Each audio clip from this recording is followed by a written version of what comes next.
आप सभी का इस कार्यक्रम में स्वागत है। मैं उपेंद्र अनमोल मुखर्जी नगर दिल्ली से आप सभी लोगों का स्वागत करता हूं।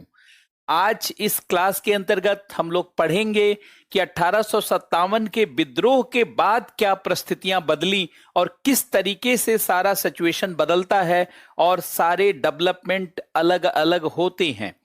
आप सभी को ज्ञात होगा कि 1857 की विद्रोह में पहली बार ब्रिटिश शासन को भारतीयों के सामने संघर्ष करना पड़ा और यह संघर्ष निश्चित रूप से ब्रिटिश शासन के उन उन नीतियों के विरोध में था जिससे भारतीय लोग और भारतीय व्यवस्था प्रभावित हुई थी। न केवल ब्रिटिश लोगों ने भारत का केवल आर्थिक शोषण किया था, बल्कि भारत का सांस्कृतिक शोषण, भारत का नैतिक शोषण और भारत की पूरी व्यवस्था को अस्त व्यस्त कर दिया था 1857 के विद्रोह के बाद। इसीलिए 1858 का एक्ट बनता है और इसके बाद सारी व्यवस्था को दुरुस्त किया जाता है। लेकिन 1857 के विद्रोह के बाद जब विद्रोह शांत हुआ तो सबसे पहले इलाहाबाद घोषणा हुई। सबसे इलाहाबाद की घोषणा हुई, जिसमें महारानी की घोषणा पत्र को लॉर्ड कैनिंग के द्वारा पढ़ा गया और वो सारी बातें की गई जिससे विद्रोह को आगे ना बढ़ने दिया जाए, आगे ना उत्पन्न होने दिया जाए और सभी समस्याओं का एक सलूशन सामने लाया जाए। यद्यपि ब्रिटिश सरकार इलाहाबाद की घोषणा को बाद में नहीं मानी, लेकिन 1857 के विद्रोह के बाद की परिस्थितियों में इसी इलाहाबाद की घोषणा ने ही अंग्रेजों को बचाने का काम किया, अंग्रेजी शासन को अनुकूल बनाने का काम किया और भारत में ब्रिटिश शासन का दौर शुरू हुआ और भारत जो है ब्रिटेन की सत्ता के अर्थात सीधे ब्रिटिश सरकार के अधीन आ गया।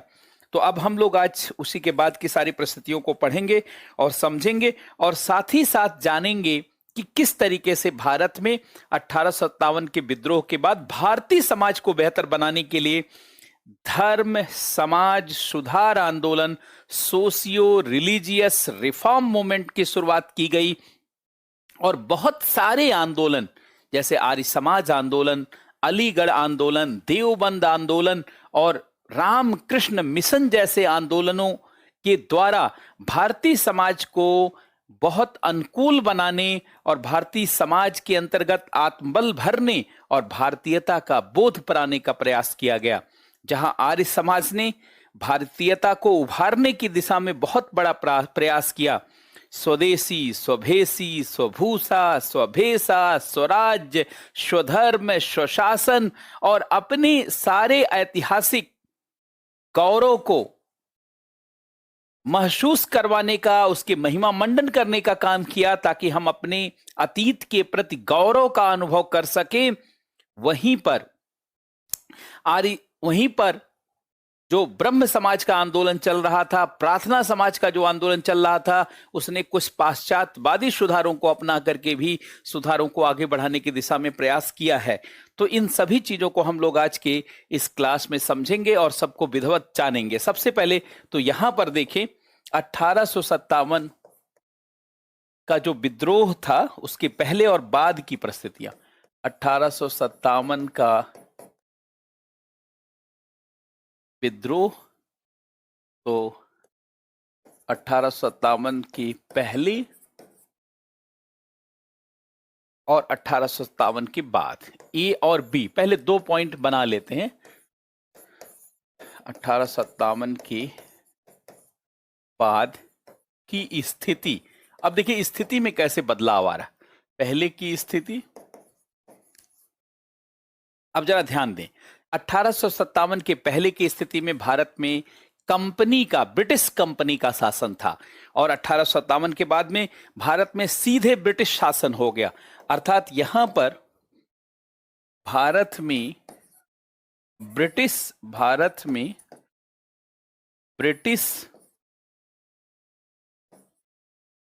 कंपनी का शासन था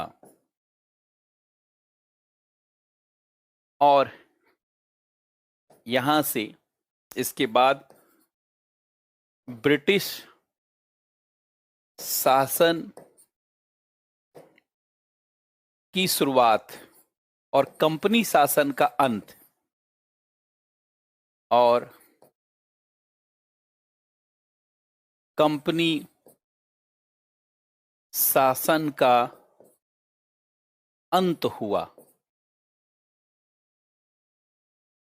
कंपनी शासन का अंत हुआ। एक तरीके से उसी तरीके से बलि का बकरा बनाया जाता है। जैसे भारत में मान लीजिए एक जिले में कोई घटना होती है, आप देखते होंगे कोई घटना हुई, कोई दंगा हुआ, कोई समस्या आई, तो कई बार उस जिले के जिलाधिकारी को, डीएम और एसपी को ट्रांसफर कर दिया जाता है और वहां दूसरे डीएम और एसपी को, डिस्ट्रिक्ट मजिस्ट्रेट और सुपरिटेंडेंट ऑफ पुलिस को लाया जाता है। तो लगता है कि ठीक है भाई, जो लोग रिस्पॉन्सिबल थे उन्हें हटा दिया गया, तो शासन ने अच्छा काम किया, सरकार ने अच्छा काम किया, ऐसा जानते हैं मैसेज दिया जाता। लगभग उसी तरीके का मैसेज आप देखिए, जिनके नाते 1857 का विद्रोह हुआ उनके शासन का अंत कर दिया गया, उनको यहां से भगा दिया गया। लेकिन इसका मतलब यह नहीं है कि भारतीयों को सत्ता सौंप दी गई। इसका मतलब यह नहीं है कि भारत में रियासतों को और भारत के शासकों, राजाओं को ज्यादा अधिकार दे दिया गया, ऐसा नहीं है। बल्कि यहां एक नई सरकार आ जाती है, ब्रिटिश सरकार सीधे आ जाती है, अर्थात महारानी, ब्रिटिश महारानी की सत्ता स्थापित होती है।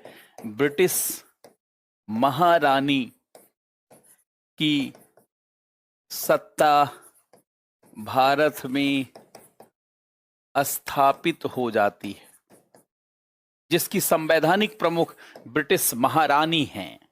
और यहां पे कंपनी शासन का अंत हो जाता है। बात समझ रहे हैं? अब देखिए 1857 के पहले कंपनी जो काम कर रही थी, जिसके नाते विद्रोह की परिस्थिति बनी, अब ब्रिटिश सरकार क्या करेगी, ब्रिटिश शासन क्या करेगा? उन सारी चीजों को कैंसिल करेगा, ऐसी घोषणा तो जरूर करेगा। और कहे, जैसे आप देखिए इससे पहले कंपनी के शासन में क्या हो रहा था, डलहौजी के द्वारा हड़प नीति लाई गई, डॉक्ट्रिन ऑफ लैप्स, और जिनके पास अपना कोई वारिस नहीं था, अपना कोई पुत्र नहीं था, उत्तराधिकारी नहीं था, उनके राज्यों को डलहौजी ने हड़प लिया, लैप्स कर दिया। इससे सारे रियासतों में एक भय का माहौल व्याप्त हो गया था कि अगर उनका उत्तराधिकारी नहीं होगा तो वो किसी को दत्तक पुत्र के रूप में, दत्तक उत्तराधिकारी के रूप में चुन नहीं सकते। अपने भाइयों, बहनों या अपने कुटुंब के लोगों में से वो किसी को अपना उत्तराधिकारी घोषित नहीं कर सकते। तो इससे एक भय का वातावरण बना हुआ था, जिसके नाते विद्रोह में डलहौजी की हड़प नीति का भी बहुत बड़ा योगदान माना जाता है। अंग्रेजों की रिपोर्ट में यह बात ब्रिटेन में रखी गई।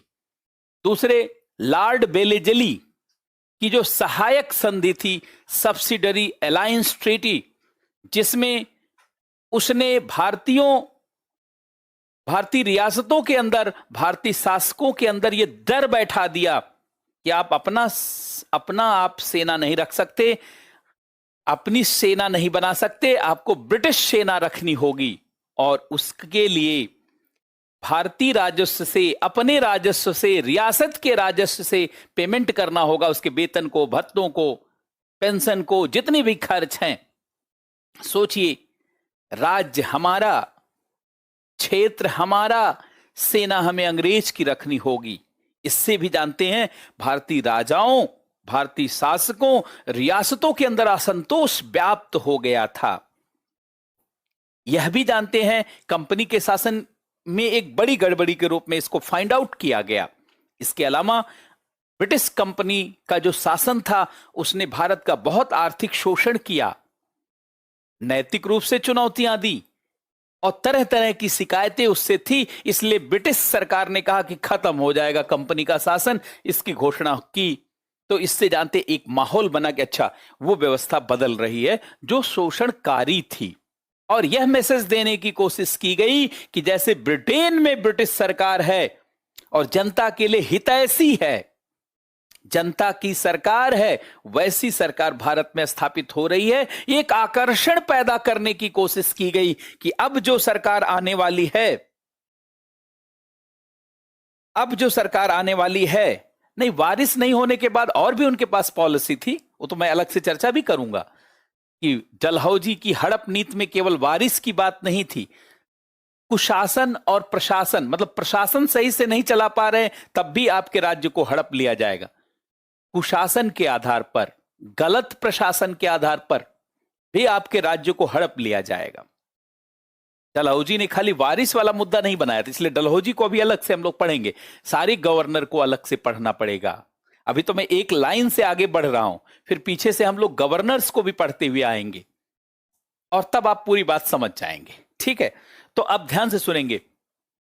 तो इस कंपनी शासन का अंत करके यह मैसेज देने की कोशिश की गई कि अब सारी चीज ध्वस्त हो रही है, अब भारत की सारी परेशानी खत्म हो रही है, अब दूसरे लोग आ गए जो बड़े उदारवादी हैं, जो बड़े विज्ञानवादी हैं, बड़े तर्कवादी हैं, बड़े लोकतांत्रिकवादी हैं, जो शासन प्रशासन में सबको सत्ता में भागीदारी देंगे, जो भारत में व्यवस्था बनाएंगे, कानून बनाएंगे, उसके अनुसार चीजों को संचालित करेंगे। ऐसा मैसेज दे करके इस विद्रोह के बाद की परिस्थिति को शांत करने की कोशिश की गई और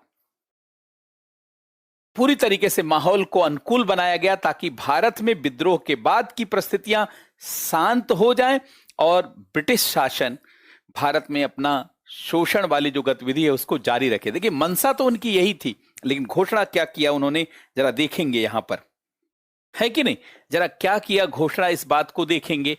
तो अब महारानी की, देखिए ये महारानी विक्टोरिया की घोषणा, जिसको इलाहाबाद का घोषणा, इलाहाबाद की घोषणा पहले लिखेंगे आप। घोषणा 1 नवंबर 1858 इलाहाबाद में, जिसको अब प्रयागराज कहा जाता है, ये महारानी विक्टोरिया की घोषणा थी। महारानी विक्टोरिया की घोषणा, और यहीं से ब्रिटिश शासन और ब्रिटिश सत्ता की सीधे शुरुआत होती है। यहीं से, इसी घोषणा से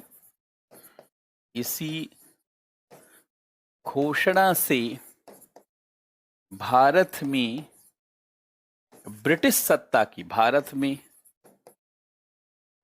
ब्रिटिश सत्ता की सीधे शुरुआत होती, ब्रिटिश सत्ता की सीधे शुरुआत होती। इसी घोषणा से भारत में ब्रिटिश सत्ता की सीधे शुरुआत होती। पहले इतने पॉइंट को आप लिखें, फिर पॉइंट वाइज हम लोग चीजों को समझेंगे। और ये घोषणा किसके, लॉर्ड केनिंग ने घोषणा पत्र, ये घोषणा पढ़ी थी। देखिए, लॉर्ड केनिंग, क्योंकि महारानी विक्टोरिया तो यहां आई नहीं थी, लॉर्ड केनिंग ने इस घोषणा पत्र को पढ़ा था। अब इतना लिख लीजिए, फिर मैं इसमें आगे ले चलता हूं आपको। एक एक पॉइंट को जानते समझिए, बहुत हड़बड़ी नहीं करना है, धीरे धीरे एक एक बिंदु को समझते हुए आगे बढ़ना है। देखिए, भले कम पढ़िए, लेकिन जो पढ़िए उसे महसूस करिए। एक चीज जान लीजिएगा, ज्यादा पढ़ने वाला स्टूडेंट कभी आईएएस नहीं बनता, कभी सिविल सर्वेंट नहीं बनता। वही विद्यार्थी सिविल सर्वेंट बनता है जो कम चीजों को बार बार पढ़ता है, ताकि उसका चित्त जागृत हो जाए, उसकी सोच और समझ जागृत हो जाए। ज्यादा पढ़ने से आपकी सोच और समझ का जागरण ही नहीं होगा। हाँ, आवश्यक चीजें पढ़ना है कि एनसीईआरटी पढ़ना है, ये नोट्स पढ़ना है, पुराने क्वेश्चन पेपर पढ़ना है, पीटी और मेंस का पढ़ना है, और 10 बार रिवाइज करना, इतना तो पढ़ना है। लेकिन ज्यादा नहीं, क्योंकि ज्यादा पढ़ेंगे तो आपको कुछ भी जनरली याद नहीं रहता है। जनरली याद, हाँ, इसमें मैग्ना कार्टा की बहुत सारी चीजों को शामिल किया गया था। एक तरीके से भारत का मैग्ना कार्टा ही कह सकते हैं। लेकिन जानते हैं, देखेंगे हम लोग क्या रहा इस घोषणा में। तो एक चीज हमेशा ध्यान रखेंगे, खासकर आप लोगों में से ऐसे विद्यार्थी जो एसडीएम और डिप्टी एसपी बनना चाहते हैं, आगे चल करके आईएएस आईपीएस बनना चाहते हैं, उनसे मेरा अनुरोध है या यूं कहें निवेदन है कि ज्यादा पढ़ने के चक्कर में मत पड़िएगा। आवश्यक चीजों को पढ़िए। विद्वान बनने के नजरिए से कभी मत पढ़िएगा, नहीं तो बाद में पछताना पड़ेगा। आप पास होने के नजरिए से पढ़िए, और पास होने के लिए सबसे पहले पुराने क्वेश्चन पेपर आपको पता होना चाहिए, कहां कहां से क्या क्या पूछा जाता है। और यूपीएससी का भी पेपर पढ़िए, और अपने स्टेट का, जिस स्टेट से आप बिलोंग करते हैं, इससे जानते हैं आपको बहुत फायदा होगा, बहुत लाभ होगा। अब देखिए महारानी की घोषणा में क्या कहा गया। इलाहाबाद की घोषणा, इलाहाबाद की घोषणा, अब इस घोषणा में क्या कहा गया उस चीज को जानते मैं लिखवाता हूं, और जानते एक एक बिंदु को ध्यान रखेंगे। सॉलिड पढ़ना है जानते। बहुत अच्छा, आप सभी लोगों का बहुत बहुत स्वागत है। देखिए मैं कहता हूं कि जैसे कम ही आप जानिए, लेकिन अगर मैं पूछूं क्रिप्स प्रस्ताव क्या है, तो आप कह दीजिए सर क्रिप्स प्रस्ताव में ये 5 बिंदु है। मैं कहूं अगस्त प्रस्ताव क्या है, आप बता दीजिए सर ये 5 बिंदु हैं।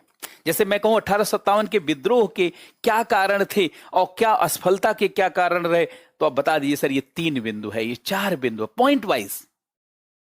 अगर इस नजरिए के साथ आप पढ़ेंगे तो फील भी करेंगे, महसूस भी करेंगे, और चीजें दिमाग में बनी भी रहेंगी और एग्जाम में काम भी आएंगी।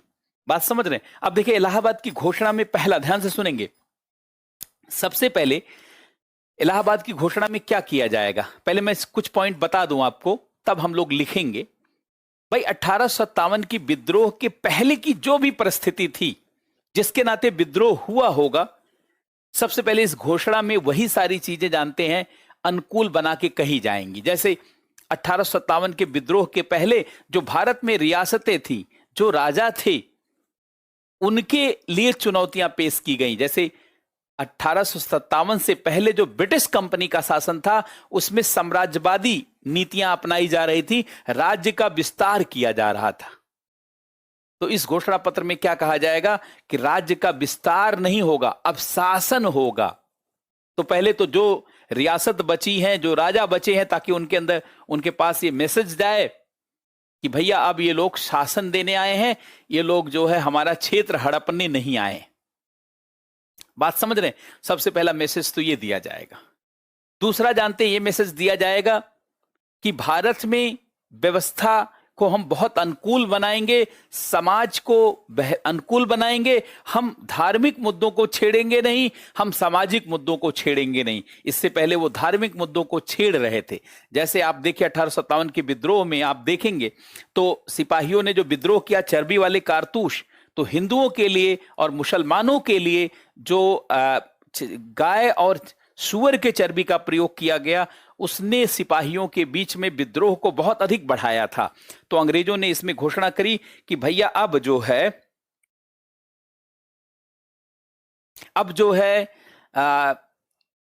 हम लोग धार्मिक मुद्दों को छेड़ेंगे नहीं, सामाजिक और सांस्कृतिक मुद्दों को छेड़ेंगे नहीं, संरक्षण देंगे। यद्यपि उन्होंने ऐसा किया नहीं, बाद में पुनः ईसाईकरण को बढ़ावा दिया, बाद में पुनः क्रिश्चियनिटी को, देख क्रिश्चियनिटी का यहां कोई विरोध नहीं है, लेकिन जबरदस्ती आप जो है क्रिश्चियनिटी को बढ़ाएंगे, ईसाईकरण को बढ़ाएंगे, वो विरोध है। विरोध किसी के हिंदू होने से, मुसलमान होने से, ईसाई होने से नहीं है। विरोध इस मुद्दे से है कि क्या जबरदस्ती ईसाई बनाया जा रहा है, क्या बहला फुसला करके ईसाई बनाया जा रहा है, क्या भारतीय धर्मों को अपमानित करके ईसाई बनाया जा रहा है, क्या आपको सही निर्णय नहीं लेने दिया जा रहा है। व्यक्तिगत रूप से व्यक्ति कोई भी निर्णय ले, कोई बुरा नहीं। राजा राम मोहन राय भी बाद में ईसाई बन गए थे, लेकिन कभी भारत में राजा राम मोहन राय ईसाई हैं इस नाते कोई गलत नहीं कहता। हाँ, राजा राम मोहन राय की कुछ आलोचना की जाती है कि वो पाश्चात्यकरण के चक्कर में फंस गए, लेकिन उनकी बड़ाइयां भी की जाती हैं कि भारतीय समाज को बेहतर बनाने में उन्होंने बहुत बड़ा योगदान दिया। तो इस नाते वहीं से जानते हैं चीजों को हम लोगों को सोचना और समझना है। तो अब देखिए पहले मैं एक एक पॉइंट लिखता चलता हूं उसको समझाते हुए, क्योंकि पॉइंट बहुत ज्यादा है इसमें, मुख्यतः 7 पॉइंट तो सीधे लिखना होगा। तो सबसे पहले इन्होंने कहा कि भारतीय रियासतों,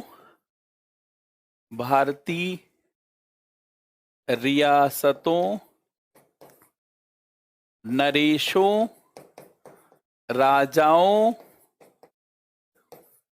को यह आश्वासन दिया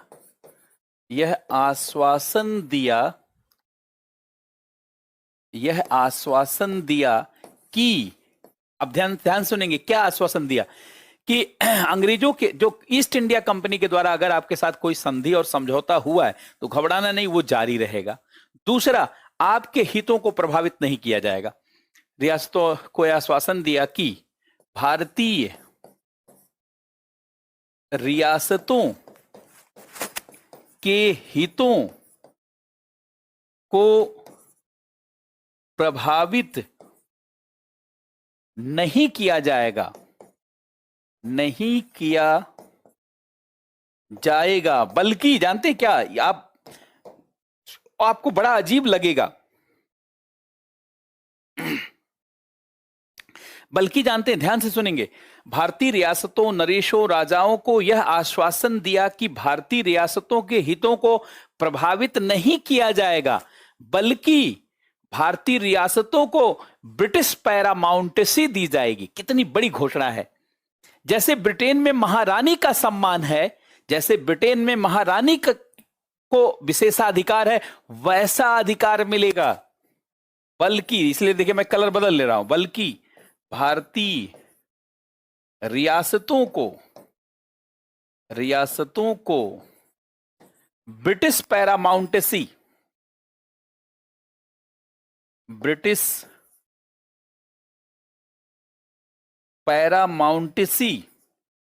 सर्वोच्चता,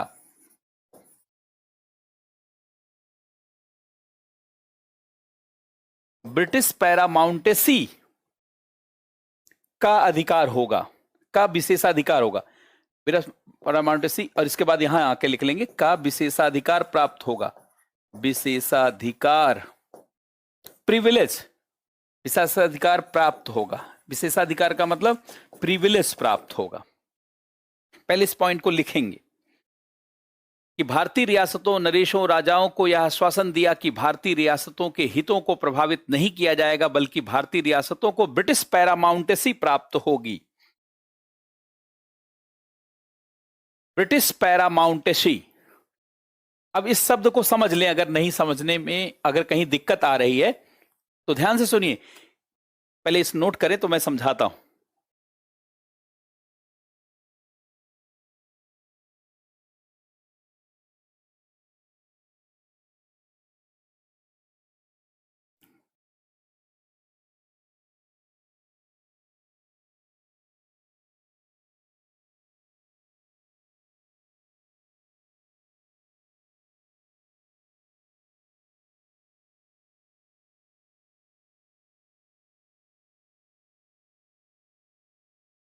अब जरा ध्यान दें, क्या है ब्रिटिश पैरामाउंटेसी, आपको समझा देते। देखिए, ब्रिटिश पैरामाउंटेसी,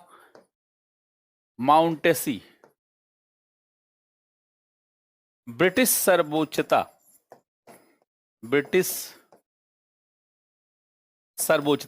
आप बताइए ब्रिटेन में सबसे अधिक सर्वोच्चता किसको प्राप्त है? महारानी को। जैसे भारत में राष्ट्रपति है, महारानी को ब्रिटिश सर्वोच्चता प्राप्त है। यही ब्रिटेन की संवैधानिक प्रमुख है, ब्रिटेन की संवैधानिक प्रमुख है, और प्रोटोकॉल में ब्रिटेन की महारानी को ही बहुत अधिक राइट है, प्रोटोकॉल में ब्रिटेन की महारानी को बहुत अधिक अधिकार है।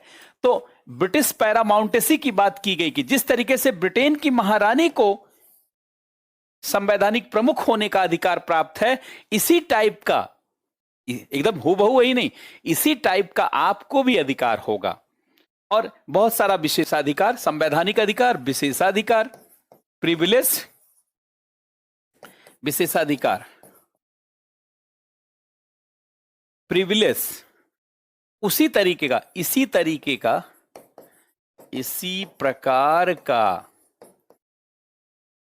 भारतीय राजाओं, रियासतों को भी, जब ये घोषणा हुई तो रियासतदार लोग, राजा लोग, जो लोग राजा रहे होंगे, रियासतदार रहे होंगे, वो खुश हो गए होंगे कि भैया अब कोई चिंता नहीं लग रही है, अब अंग्रेज हमारा हड़पेगा नहीं, अब अंग्रेज हमको परेशान नहीं करेगा, अपने महारानी जैसा सम्मान हमको देगा। ये एक जानते हैं मैसेज फ्लोट किया।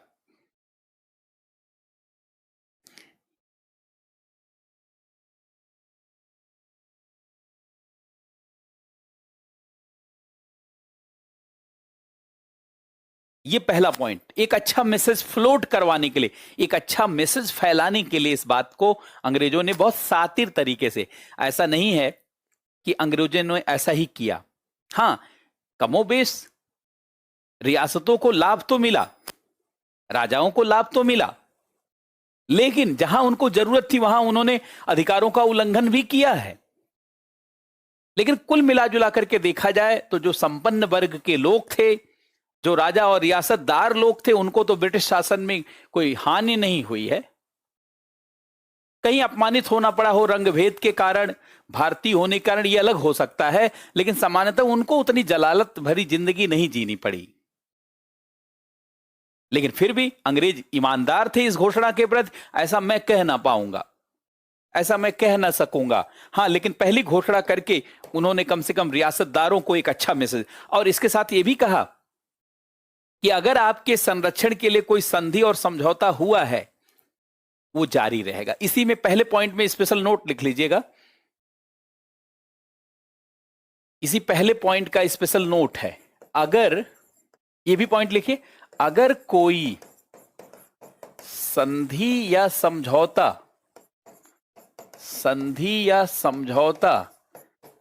कंपनी के शासन में रियासतों के हितों में हुआ है, रियासतों के हितों में हुआ है, तो वह जारी रहेगा, वह जारी रहेगा। यह भी एक बड़ी घोषणा थी। अब दूसरा पॉइंट, हाँ, एक तरीके का लालच दिया। बिल्कुल, आप लोग बहुत समझदार हैं, वही बात है।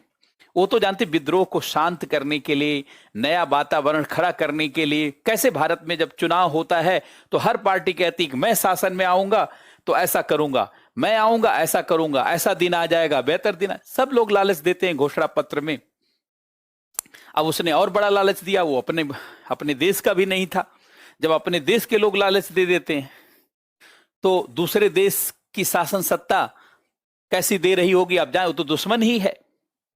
पाकिस्तान के लोग भारत को अगर कोई आश्वासन दें तो उस आश्वासन को आप कितना मान सकते हैं, उसी टाइप का आप समझिएगा। ये अलग बात थी, कुछ समय मानना पड़ा, है कि नहीं। दूसरा, भारतीय जनता के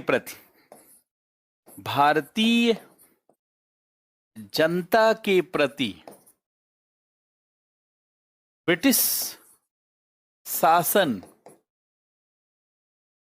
उसी तरह उत्तरदायित्व का पालन करेगा, उसी तरह उत्तरदायित्व, रिस्पॉन्सिबिलिटीज, उसी तरह उत्तरदायित्व का पालन करेगा। अगर मैं खोल के लिखूं तो दूसरी घोषणा में भारतीय जनता को लालच दे रहे थे कि ब्रिटिश सरकार भारतीय जनता के प्रति, ब्रिटिश शासन उसी तरह का उत्तरदायित्व का पालन करेगा जिस तरह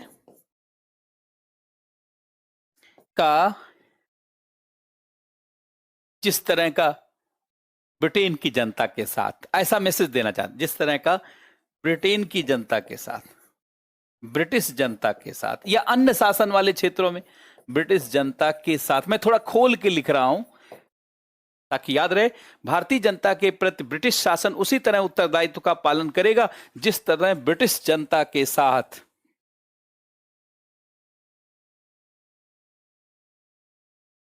ये दूसरी घोषणा की गई।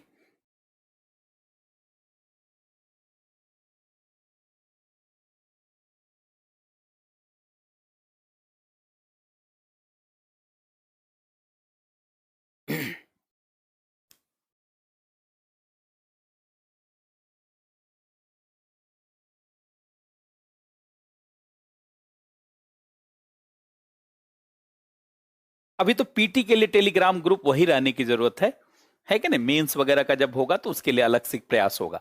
अब देखिए दूसरा पॉइंट, ये तीसरा पॉइंट देखें, ध्यान से सुनेंगे। तीसरा पॉइंट, क्या घोषणा किया, क्या घोषणा की या क्या लालच दिया?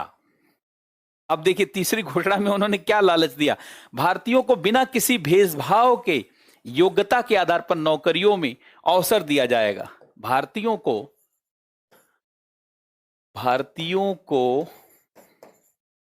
बिना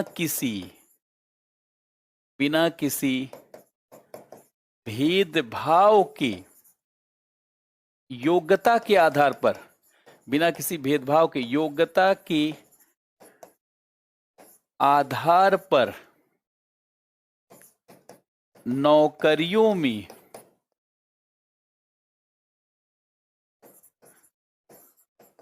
अवसर दिया जाएगा। और पहले क्या था कि चाहे जो नौकरी करते, आप जिस पद पर नियुक्त होते उसी पद पर रिटायर हो जाते। अंग्रेज प्रमोट नहीं करते थे। अब कहा जा रहा है कि भारतीयों को बिना किसी भेदभाव के योग्यता के आधार पर नौकरी मिलेगी और उसमें सब चीजें चलेंगी। ये बोल रहे हैं बिना किसी भेदभाव के। और पहले क्या था? पहले नौकरी देने में भेदभाव, नौकरी देने में, जी, नौकरी देने में भेदभाव, और प्रमोशन में, है कि नहीं? प्रमोशन में भेदभाव, प्रमोशन में भेदभाव, समझिए जिस पद पर कोई नियुक्त होता वैसा। लेकिन अब यहां पे कहा जा रहा है ये सब खत्म होगा, ऐसा होगा, सबको अवसर मिलेगा। इसमें ये बोला जा रहा है कि सबको अवसर देंगे।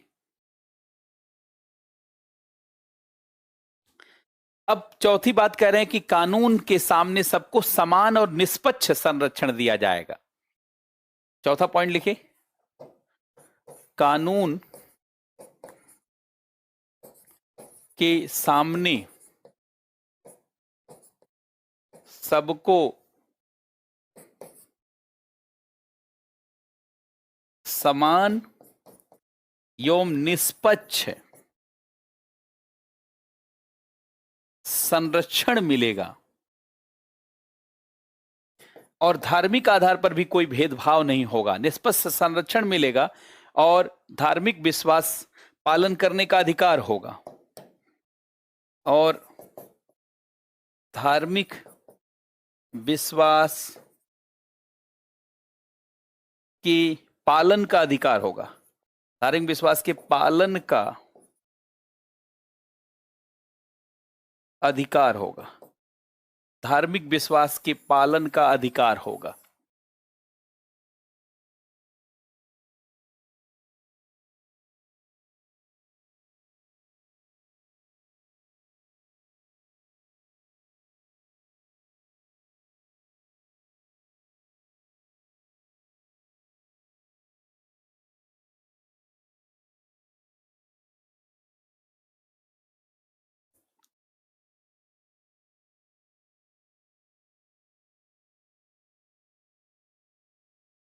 और इसके बाद पुराने भूलों और अपराधों के लिए क्षमा और कैदियों को मुक्त करने का आदेश दिया, उनको छोड़ करके जिन्होंने ब्रिटिश अधिकारियों, ब्रिटिश लोगों की हत्या की थी।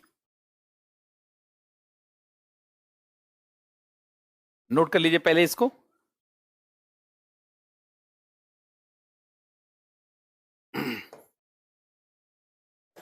पुरानी भूलों एवं अपराधों के लिए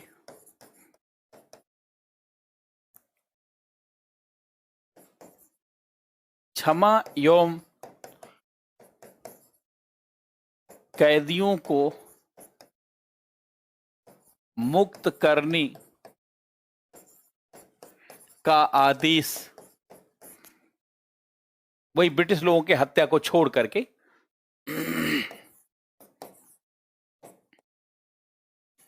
ब्रिटिश अधिकारियों, लोगों की हत्या करने वालों को छोड़ करके, ये भी एक अच्छा उन्होंने संदेश दिया।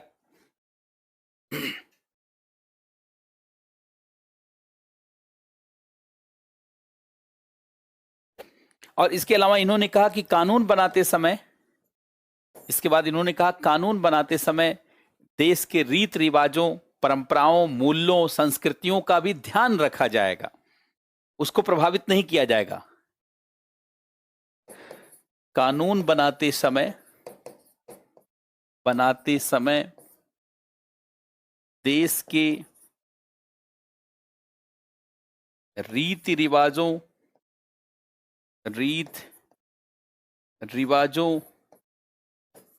परंपराओं, मूल्यों को ध्यान में रखा जाएगा, को ध्यान में रखा जाएगा।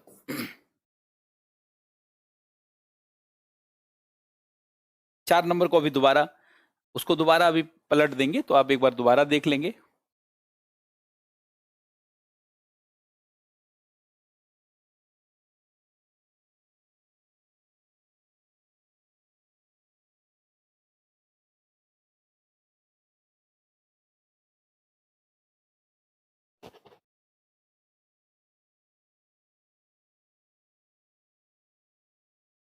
कानून बनाते समय देश के रीत रिवाजों, परंपराओं, मूल्यों को ध्यान में रखा जाएगा।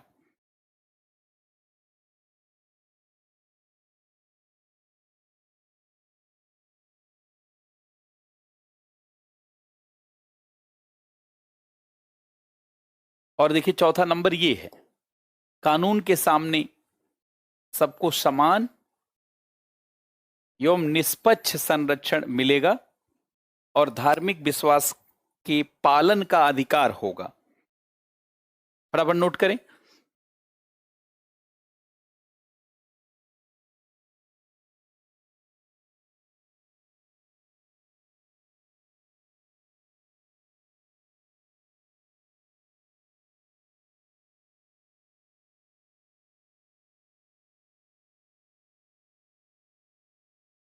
अब देखिए, भारतीय जनता के विकास और समृद्धि का आश्वासन दिया गया।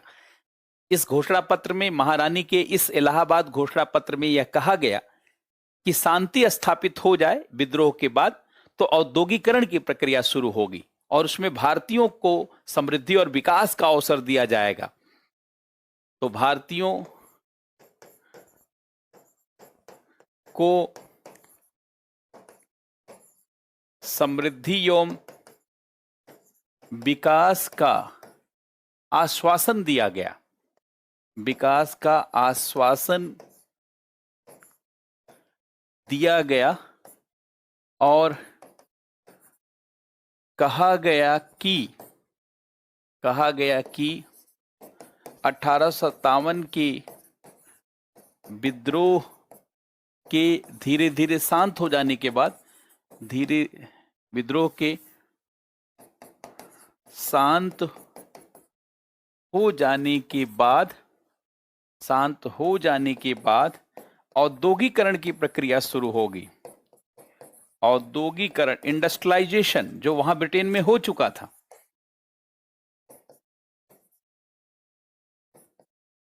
औद्योगिकरण की प्रक्रिया शुरू होगी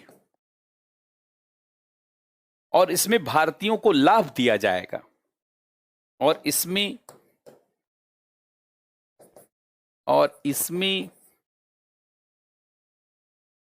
भारतीयों को लाभ दिया जाएगा। एक तरीके से ये कह रहे हैं कि ये भारतीयों का विकास करेंगे और औद्योगिकरण करेंगे, सब चीज भारतीयों के पक्ष में करेंगे, इंफ्रास्ट्रक्चर बनाएंगे। ये सब कहने का मतलब है, क्योंकि समृद्धि और विकास का आश्वासन है इसमें। और कह रहे हैं कि औद्योगिकरण से करेंगे तो भारतीयों के अनुकूल सारी व्यवस्था बनेगी।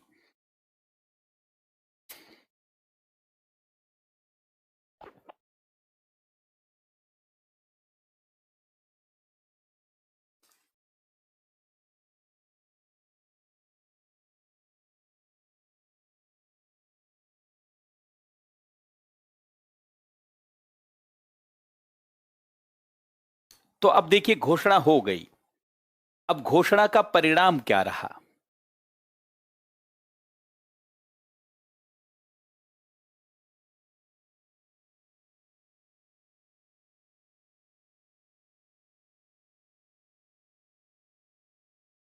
इलाहाबाद घोषणा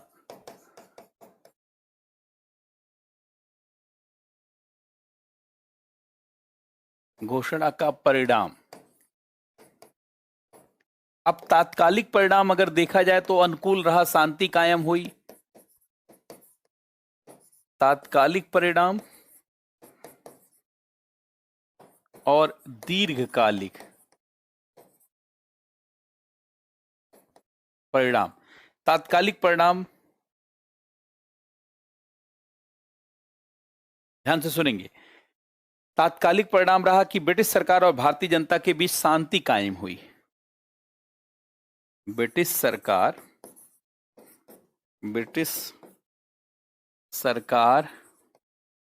और भारतीय जनता के बीच शांति कायम हुई। ब्रिटिश सरकार और भारतीय जनता के बीच शांति कायम हुई।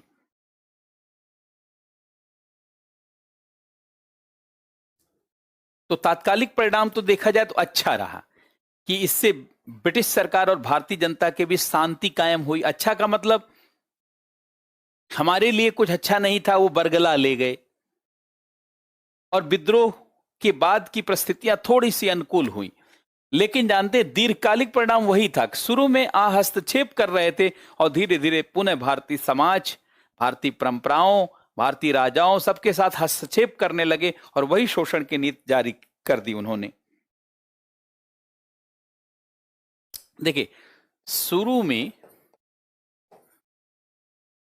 ब्रिटिश सरकार ने हस्तक्षेप के नीति को अपनाया, लेकिन धीरे धीरे पुनः हस्तक्षेप और शोषण, धीरे धीरे पुनः हस्तक्षेप और शोषण को शुरू किया। धीरे धीरे पुनः हस्तक्षेप और शोषण की उनकी शुरुआत हो गई। धीरे धीरे पुनः हस्तक्षेप और शोषण की शुरुआत हुई।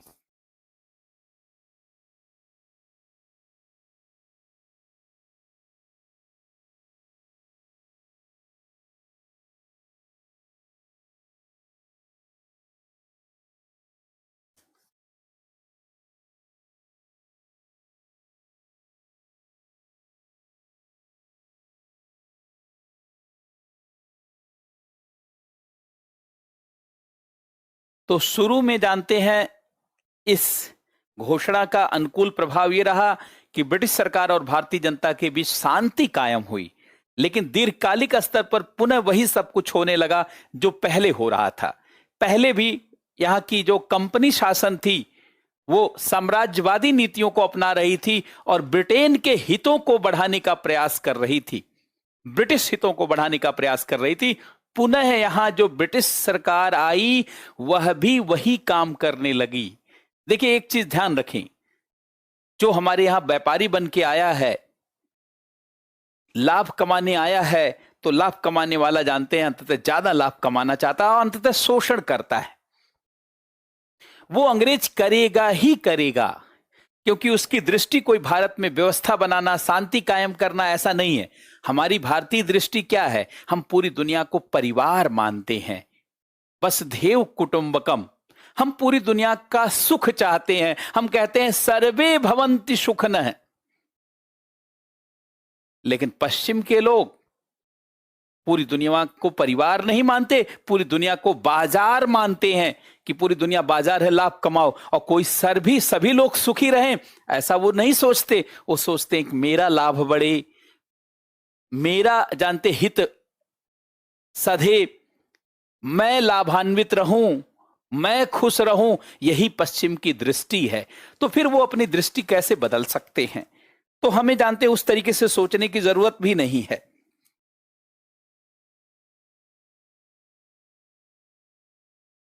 अब बात समझ रहे हैं। देखिए अब यहां पर यह बात समझ में पूरी तरीके से आ गई कि इलाहाबाद की घोषणा से कैसे परिस्थिति बदली। अब जरा ध्यान से सुनेंगे। देखिए 1857 का विद्रोह, 1857 के विद्रोह से पहले की स्थिति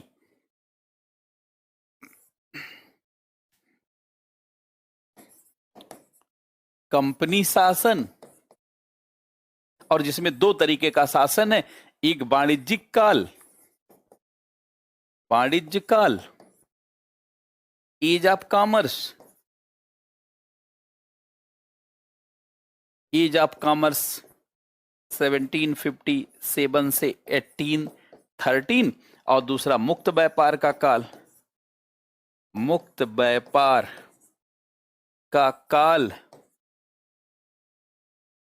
एज ऑफ फ्री ट्रेड 1813 से 1857। और इसके बाद आप देखिए 1857 के बाद, 1857 के विद्रोह के बाद महारानी की घोषणा, इलाहाबाद की घोषणा, इलाहाबाद की घोषणा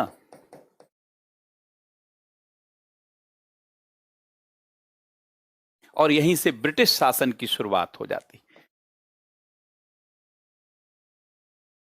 ब्रिटिश शासन की शुरुआत, और ये इट इज फ्रॉम 1858 से 1947। इसको मैं आगे लिखूंगा, पहले इतना नोट करें, आप इतना चार्ट बनाएं।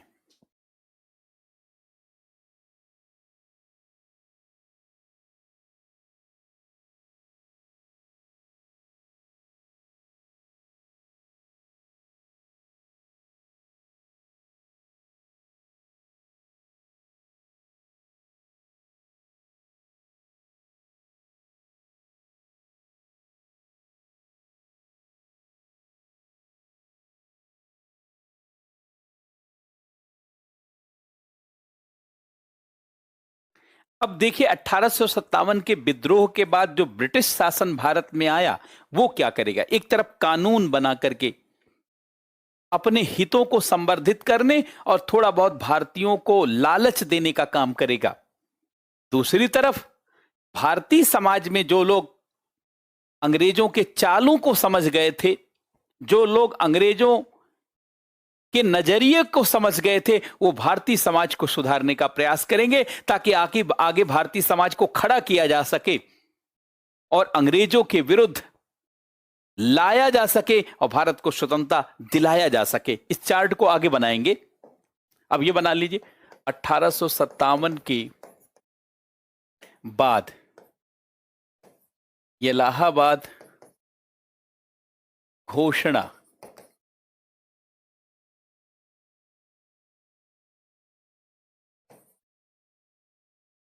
अब देखिए, ब्रिटिश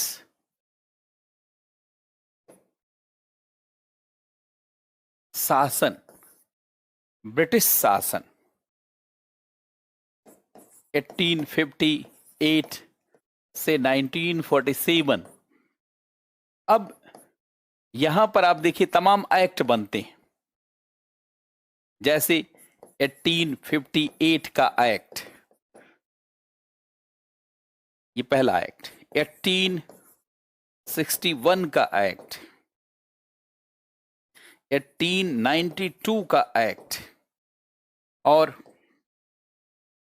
20वीं शताब्दी में 1909 का एक्ट, 1919 का एक्ट, और 1935 का एक्ट, और 1947 पहले चार्ट बना लें। 1947 का एक्ट, अब ब्रिटिश शासन इसके अंतर्गत होगा। दूसरी तरफ भारत में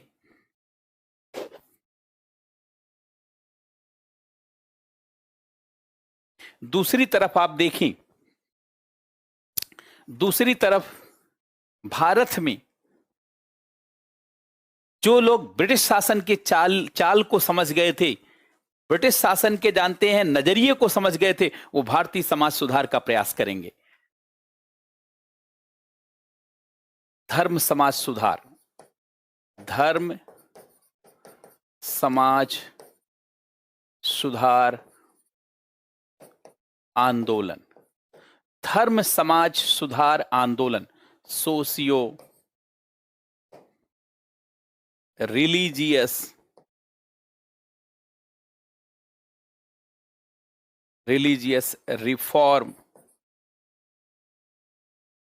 reforms movement, socio religious reform movement. अभी इस पे बात करते हैं, पहले इसको पूरा लिख लीजिए, और इसके लिए मैं एक अलग से ही चार्ट बना दे रहा हूं, यहां चूंकि सारा नहीं आ रहा है।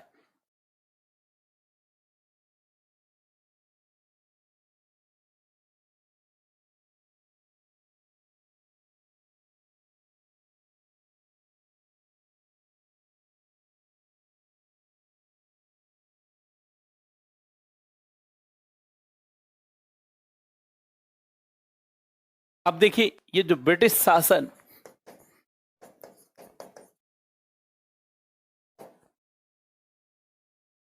ब्रिटिश रेजिम है,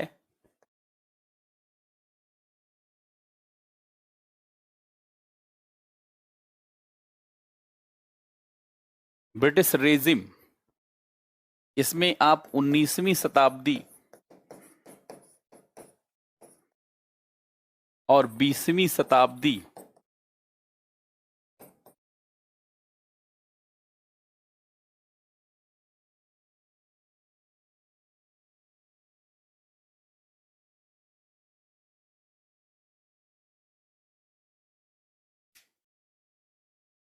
आप देखेंगे ये 1858 का एक्ट। अब इसमें पूरा चार्ट बन जाएगा, आप तो नीचे ही बनाइएगा, मैं दोबारा इसलिए बना रहा हूं कि मैं नीचे नहीं लिख सकता।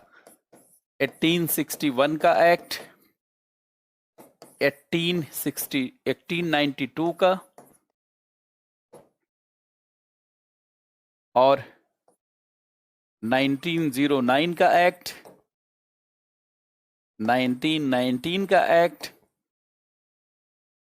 1935 का एक्ट, और प्रस्ताव जैसे अगस्त प्रस्ताव, अगस्त प्रस्ताव, 1940 क्रिप्स प्रस्ताव, 1942 बीबल प्रस्ताव, 1945 कैबिनेट प्रस्ताव, कैबिनेट प्रस्ताव, 1946 माउंटबेटन प्रस्ताव,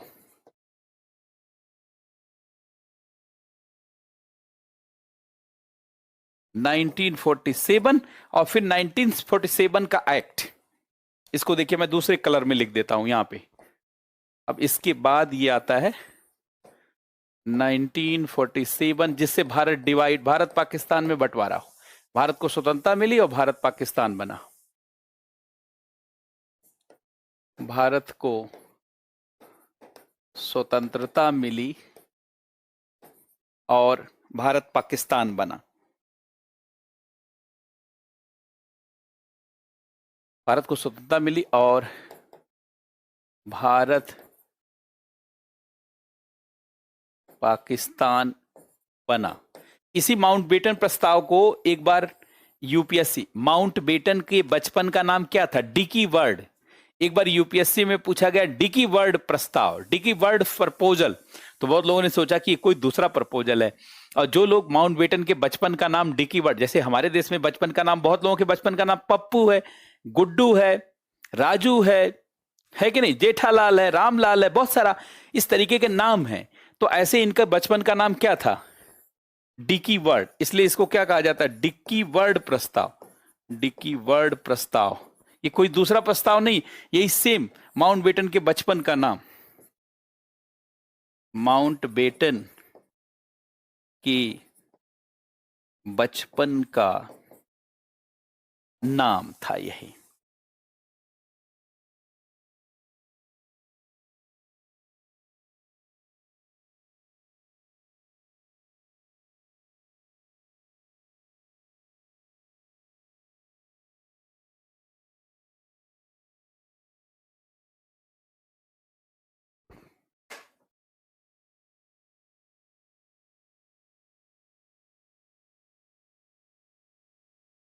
एक तो ब्रिटिश सरकार इस तरीके से अपने शासन को आगे बढ़ाती है, तमाम एक्ट। अब देखिए, आप जब यूपीएससी की तैयारी कर रहे हैं या सिविल सर्विसेज की तैयारी कर रहे हैं, तो आपको सारे एक्ट का खाली डेट नहीं पता होना चाहिए, बल्कि उस एक्ट में क्या था, उसके महत्वपूर्ण बिंदु आपको पता होना चाहिए, ताकि अगर अंग्रेजों के द्वारा अपने शासन के विकास में जो जो अधिनियम बनाए गए उनको लेकर कोई सवाल पीटी में आ जाए या मेंस में पूछा जाए, मेंस पे सीधे सवाल आ सकता है कि भारत में ब्रिटिश शासन के अंतर्गत अधिनियमों के विकास पर चर्चा कीजिए। तो आप तभी कर पाएंगे जब सिस्टमैटिक तरीके से चीजों को जानते और समझते रहेंगे, तभी आसानी से कर पाएंगे आप उसको। अच्छा, दूसरी तरफ आप देखेंगे यहां, दूसरी तरफ धर्म समाज सुधार आंदोलन, दूसरी तरफ धर्म समाज सुधार आंदोलन। ऐसे भारतीय जो अंग्रेजों की चाल को समझ गए थे कि भारत में अंग्रेज बंटवारे का लाभ उठा रहे हैं, भारतीय समाज समुदाय में बटा हुआ है, साझा उद्देश्य नहीं है, साझा हित नहीं है, साझा संगठन नहीं है, तो उनके लिए कैसे ये होगा जब पूरा समाज और धर्म में सुधार के लिए प्रयास होगा।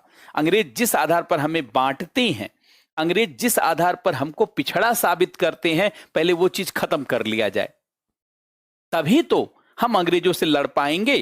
तो इसको आप हेडिंग बनाएंगे, धर्म समाज सुधार। पहले इसके बारे में थोड़ा, धर्म समाज सुधार आंदोलन, इसमें बहुत सारे आंदोलन हैं, सोशियो रिलीजियस रिफॉर्म मूवमेंट। अब देखिए, अब इसमें बहुत सारे आंदोलन हैं, जैसे मैं कुछ जानते हैं आंदोलन का नाम लिख देता हूं, जैसे आर्य समाज, आर्य समाज आंदोलन,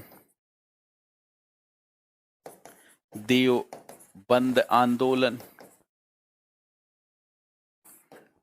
अलीगढ़ आंदोलन, कुछ मुसलमानों का कुछ हिंदुओं का, अलीगढ़ आंदोलन, Ramakrishna Mission, Ramakrishna Mission, Theosophical Society, बाकी मैं क्लासिफिकेशन करूंगा तो आपको बिल्कुल ध्यान आ जाएगा अच्छे से। थियोसोफिकल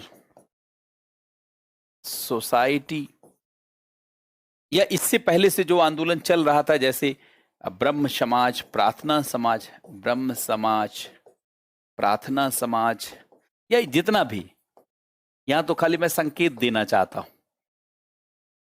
देखिए, ये आंदोलन उन लोगों ने शुरू किया जो अंग्रेजों को समझ गए थे। यह आंदोलन इसलिए शुरू किया गया, इसलिए शुरू किया गया ताकि भारतीय समाज के पिछड़ेपन,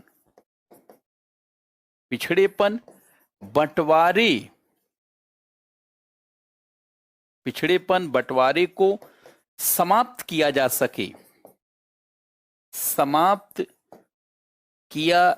सके,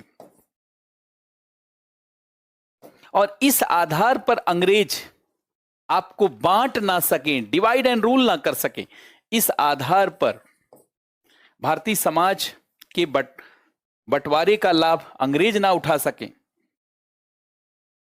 भारतीय समाज की कमजोरियों का लाभ अंग्रेज ना उठा सकें,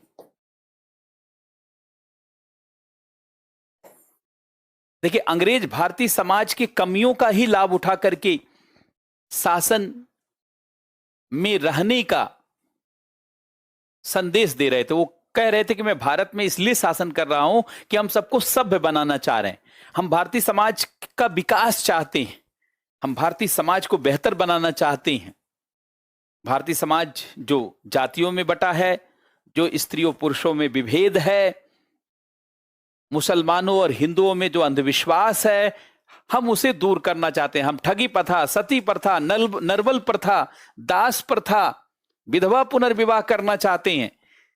इससे वो अपने को बेहतर दिखाना चाहते थे।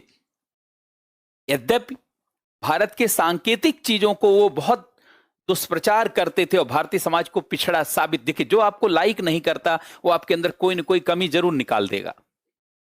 जो आपको लाइक करता है वो आपकी कमियों को भी अच्छाई बना करके पेश करेगा। लेकिन सामान्यतः जो आपको लाइक नहीं करता वो कोई न कोई चुनौती जानते आपको पेश करेगा। वो कहेगा कि कभी सती प्रथा की स्थिति भारतीय समाज में है, वो कहेगा कि नरबल प्रथा की स्थिति भारतीय समाज में है, वो कहेगा कि भारत में जो है ठगी प्रथा है, भारत में विधवाओं के साथ अन्याय है, भारत में महिलाओं के साथ अन्याय है, भारत में अनेक तरीके की बातें करेगा, ताकि भारतीय समाज को, जानते हैं, ताकि भारतीय समाज को के लिए चुनौती पेश की जा सके और इसके आधार पर भारतीय समाज का बंटवारा हो सके। जैसा कि 1857 के विद्रोह में अंग्रेज इसका लाभ उठा ले गए थे, क्योंकि भारतीय समाज आपस में बटा हुआ था, कोई साझा संगठन नहीं था, कोई साझा हित नहीं था, कोई साझा भविष्य नहीं था, कोई साझा उद्देश्य नहीं था, और इसी नाते एक बैनर के तले हम लोग लड़े नहीं। कोई लखनऊ के लिए लड़ रहा था तो कोई कानपुर के लिए लड़ रहा था, कोई अवध के लिए लड़ रहा था, कोई बरेली के लिए लड़ रहा था, कोई नागपुर के लड़ रहा था, कोई जगदीशपुर बिहार के लिए लड़ रहा था, कोई दिल्ली के लिए लड़ रहा था। सब अपना अपना राज्य बचाने में लगे हुए थे, जिसके नाते अंग्रेज सफल हो गए। कोई अपनी पेंशन के लिए लड़ रहा था तो कोई अपने उत्तराधिकार के लिए लड़ रहा था। कोई भारत के लिए नहीं लड़ रहा था, कोई भारतीय हितों के लिए नहीं लड़ रहा था, क्योंकि उस समय राष्ट्रवाद, भारतीयता का उदय नहीं हो पाया था। भारतीय समाज बटा हुआ था, तो भारतीयता का उदय कैसे हो। अब देखिए 1857, ध्यान से सुनेंगे, 1857 के विद्रोह में असफलता की कारण क्या था? असफलता का कारण क्या था? कि कारण क्या था? पहला कारण तो यही था, भारतीय समाज समुदाय में बटा हुआ था, कम्युनिटी में, समुदाय में बटा हुआ था। अब वो समुदाय चाहे जाति के आधार पर, चाहे धर्म के आधार पर, चाहे क्षेत्र के आधार पर, चाहे राज्य के आधार पर, चाहे रियासत के आधार पर, चाहे स्त्री पुरुष के आधार पर, चाहे तथाकथित उच्च और पिछड़ी जाति के आधार पर, उच्च जाति या पिछड़ी जाति के आधार पर, या इस तरीके के जितने कम्युनिटी, तो किसी के आधार पर हो सकती। तो भारतीय समाज बहुत बटा हुआ था। दूसरा, साझा जानते हैं, कोई साझा संगठन नहीं था, साझा संगठन नहीं, साझा उद्देश्य नहीं, साझा उद्देश्य नहीं, साझे हित नहीं, साझा हित नहीं, साझे भविष्य नहीं, साझा भविष्य नहीं। ये अंग्रेजों ने इस बंटवारे का लाभ उठाया। अंग्रेजों ने यही बंटवारे का तो लाभ उठाया। 1857 के विद्रोह को उन्होंने शांत कर दिया। अंग्रेजों ने इसी बंटवारे का लाभ उठाया और विद्रोह को असफल कर दिया, और विद्रोह को असफल कर दिया, असफल कर दिया।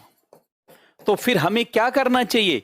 हमें यह करना चाहिए कि इस आधार पर बंटवारा हो ही ना पाए, कोई हमें जाति के आधार पर ना बांट पाए, कोई हमें धर्म के आधार पर ना बांट पाए, कोई हमें क्षेत्र के आधार पर ना बांट पाए, कोई हमें हमारे देश से के विरुद्ध हमें ना कर पाए।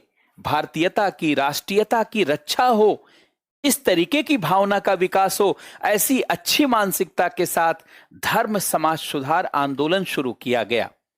और उसके अंदर धर्म की जो बुराइयां समाज में आ गई थी, या सामाजिक बुराइयां जो आ गई थी, उसका खात्मा हम स्वयं करेंगे और हम बेहतरी के लिए प्रयास करेंगे। इस तरीके का व्यू लेकर के, जानते हैं, धर्म समाज सुधार आंदोलन शुरू किया गया। और धर्म समाज सुधार आंदोलन ने, जानते हैं, भारतीय समाज को बहुत अनुकूल बनाने का काम किया, भारतीय समाज को बहुत बेहतर बनाने का काम किया, और अंततः भारतीयता, राष्ट्रीयता का बोध हुआ, और हमें यह समझ में आया कौन अपना है, कौन पराया है। सब बातें समझ में आई। बात समझ रहे हैं? अब जैसे मैं एक छोटा सा एग्जांपल देता हूं, जैसे आर्य समाज, जैसे आर्य समाज आंदोलन, एक छोटा सा, अभी तो मैं एक छोटा सा एग्जांपल दे रहा हूं, जैसे 1875 में अब आर्य समाज आंदोलन शुरू हो रहा। आर्य समाज क्या कर रहा है? आर्य समाज यह कह रहा है कि जाति के आधार पर हम ऐसे भेदभाव नहीं, सभी जातियों को हर प्रकार का अधिकार। क्योंकि प्राचीन समय में अगर देखिए तो हिंदुओं में जाति के आधार पर कोई बंटवारा नहीं था, वर्ग का विभाजन था। और भारतीय एक ही घर में अनेक जाति के लोग हो सकते थे, अनेक वर्ग के लोग हो सकते थे। अगर ऋग वैदिक काल में देखिए, वैदिक काल में देखिए, तो भारतीय समाज जातियों में नहीं बटा था, वर्ग में बटा। और वर्ग में बांटना सहूलियत के हिसाब से। एक ही घर में मान लीजिए कोई रक्षा का काम करता है, डिफेंस का काम करता है, वो राजपूत हो सकता है। कोई व्यापार या ट्रेड का काम कर सकता है, वो वैश्य हो सकता है। कोई सर्विस देता है, सेवा देने का काम करता है, वो शूद्र हो सकता है। और कोई जो है धार्मिक चिंतन करता है, दार्शनिक चिंतन करता है, ईश्वरीय चिंतन से जुड़ा हुआ है, सामाजिक व्यवस्था को बनाने से जुड़ा हुआ, वो ब्राह्मण हो सकता है। अर्थात भारतीय समाज का जो बंटवारा था वो कोई जातिगत बंटवारा नहीं था। भारतीय समाज का बंटवारा जो था कि सर्विस देने वाले को शूद्र कहा जाता था। शुरू में सर्विस, जानते, शुरू में सर्विस झाड़ू पोछा या छोटी छोटी गतिविधियां हो गई थी, जिसके नाते बहुत लोग उसको छोटा समझ रहे थे। आज जब आप आईएएस बन जाएंगे तो आप क्या हो जाएंगे? शूद्र हो जाएंगे। हम लोग क्या हैं? शूद्र हैं, क्योंकि हम पढ़ाने का काम कर रहे हैं। पढ़ाने वाला क्या है? सर्विस दे रहा है, सेवा दे रहा है। सेवा देने वाला शूद्र है। ट्रेड का काम जो कर रहा है, व्यापार का जो काम कर रहा है, वो वैश्य है। जो डिफेंस का काम कर रहा है, सिक्योरिटी का काम कर रहा है, वो क्षत्रिय है।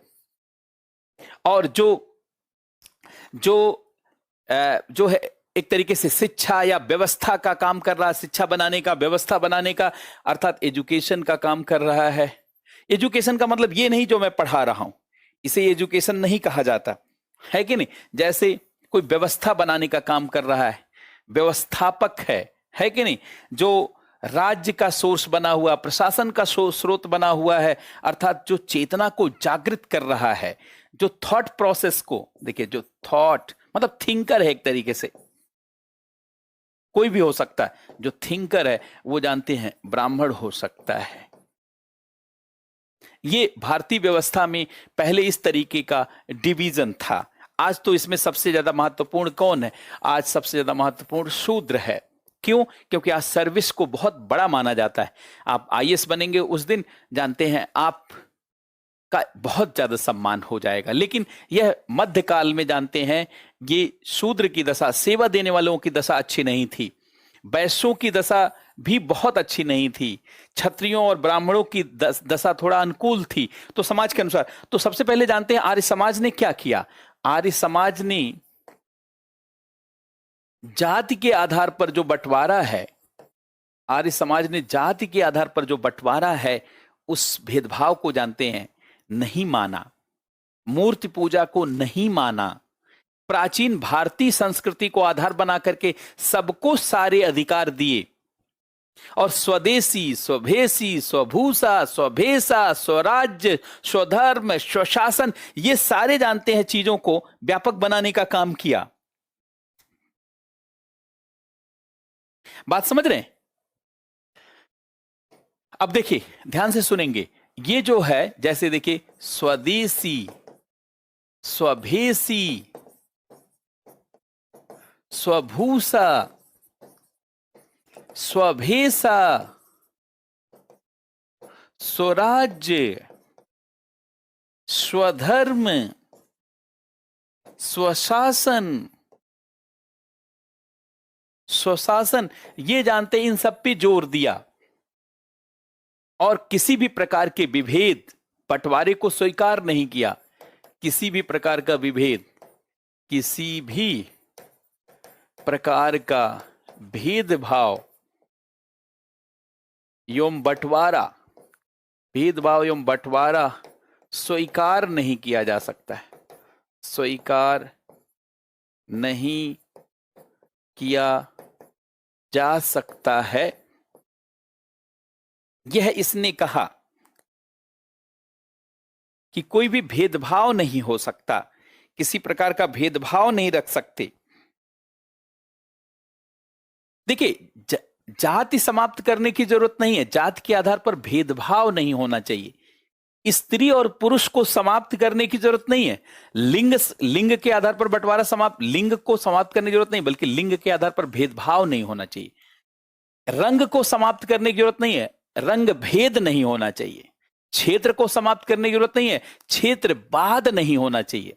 नस्ल को खत्म करने की जरूरत नहीं है, नस्लवाद नहीं होना चाहिए। जाति को समाप्त करने की बात कभी मत कहा करिए, ये सिविल सेवाओं में इसे अच्छा नहीं माना जाता, क्योंकि हर जात की अपनी विशेषताएं हैं, जैसे हर क्षेत्र की अपनी विशेषता है, हर लिंग की अपनी विशेषता है। स्त्रियों की अलग विशेषता, पुरुषों की अलग विशेषता, ट्रांसजेंडर की अलग विशेषता है। हर भाषा की अपनी विविधता, भाषा समाप्त ना किया जाए, बल्कि भाषा के आधार पर भेदभाव ना रहे, क्षेत्र ना समाप्त किया जाए, क्षेत्रवाद ना रहे, जाति ना समाप्त किया जाए, जाति के आधार पर भेदभाव ना हो, एक ऐसे समाज का निर्माण हो। बात समझ रहे? एक ऐसे समाज का निर्माण करना है जो किसी भी प्रकार के भेदभाव से मुक्त हो, कोई कृत्रिम भेदभाव नहीं। प्राकृतिक भेदभाव तो स्वीकार्य है, कोई काला है, कोई गोरा है, कोई लंबा है, कोई छोटा है, कोई नाटा है, कोई मोटा है, कोई पतलू है, कोई मोटू है, कोई जानते किसी तरीके का है, किसी का बाल घुघराला है, किसी का बाल जानते हैं सफेद है, किसी का गोल्डन कलर का है, किसी का ब्लैक है, किसी ने ब्लैक कर लिया है। ये सारे के आधार पर भेदभाव नहीं, बल्कि ये सारा अस्तित्व स्वीकार किया जाएगा। तो आर्य समाज ने हमें यहां ये बताना है कि अर्थात जो है 1857 के विद्रोह में जो बंटवारा अंग्रेजों के हित के लिए अंग्रेजों के पक्ष के लिए लाभकारी हुआ, वो सारा समाप्त किया जाए। और वो सब सारा समाप्त होगा तो क्या होगा, फिर धर्म समाज सुधार हो जाएगा। और ये सुधार होगा तो आगे चल करके भारत में राष्ट्रवाद आएगा, भारत में भारतीयता आएगी, फिर भारतीय हितों और मूल्यों को लोग पहचानेंगे। बात समझ रहे हैं? अब जरा ध्यान दें, देखिए धर्म समाज सुधार, धर्म समाज सुधार आंदोलन, धर्म समाज सुधार आंदोलन का रोल देखिए। देखिए धर्म समाज सुधार आंदोलन भेदभाव को समाप्त करने की बात करता है। भेदभाव जानते हैं तब भी होता है जब हम बराबरी करते हैं। जैसे बहुत लोग कहते हैं स्त्री और पुरुष बराबर है, ये बहुत गलत बात है। स्त्री पुरुष कभी भी बराबर नहीं हो सकते। स्त्री अलग है, पुरुष अलग है, कोई किसी के बराबर नहीं। दुनिया में कोई भी दो व्यक्ति बराबर नहीं और ना बराबर करना चाहिए। हर व्यक्ति अलग है, अपने जैसा है। इसलिए हर व्यक्ति को जानते हैं उसकी स्वतंत्रता दी जाए, उसके मूल्यों का संरक्षण हो, उसके मानव मूल्यों का संरक्षण हो, उसके अधिकारों का संरक्षण हो, मूल अधिकारों, मानव अधिकारों, नैतिक अधिकारों, वैधानिक अधिकारों का संरक्षण हो। बहुत लोग बेटियों को बेटा कहते हैं। देखिए बहुत लोग जानते हैं बेटियों को बेटा कहते हैं। बेटियों को बेटा कहना अच्छा नहीं है। अगर आप बेटियों को बेटा कहते हैं इसका मतलब पुरुषवादी मानसिकता से ग्रसित है। बेटियों को बेटियां ही रहने दें और उसी आधार पर सम्मान देने की सोच का विकास करें, ऐसी मानसिकता का विकास करना है। जाति को समाप्त करने के बाद अगर आपने समान, जाति खत्म हो गई और आपने समान उसके साथ व्यवहार किया, इसका मतलब कोई बड़ा आचरण नहीं किया। अगर आपने मान लीजिए कोई अफ्रीका का है, कोई अफ्रीकी दिखता है, वो आपके धर्म को अपना लिया और आपने अच्छा व्यवहार किया, तो इसको अच्छा नहीं कहा जा सकता। वो अपने ही परिवेश में रहे और आप जानते हैं उसको सम्मान देते हैं, तभी उसे अच्छा माना। ये मानवतावाद का जो अभी का विकास है उसको इसी संदर्भ में देखा जाता है। खासकर आपको जिस तरीके का पॉइंट रखना है मैं वही बात बता रहा हूं। बाकी जानते हैं सामान्यतः हर व्यक्ति का अपना अलग विचार होता है, लेकिन आप सिविल सेवा में अपने विचारों को कैसे रखेंगे, अपनी सोच को कैसे रखेंगे, जिसके आधार पर आपकी सोच को महत्व मिलेगा, नंबर मिलेगा, हम लोग उस पर बात कर रहे हैं। अब देखिए धर्म समाज सुधार में क्या हुआ। धर्म समाज सुधार में भारतीय समाज, ध्यान से सुनेंगे, भारतीय समाज की कमियों को दूर करके उसे संगठित करना, उसके गौरव को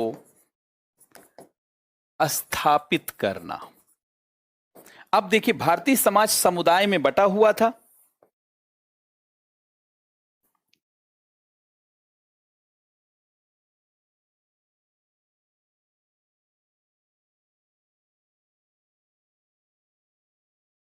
बहुत अच्छी बात, बहुत अच्छी बात, छाया ने बहुत अच्छी बात कही।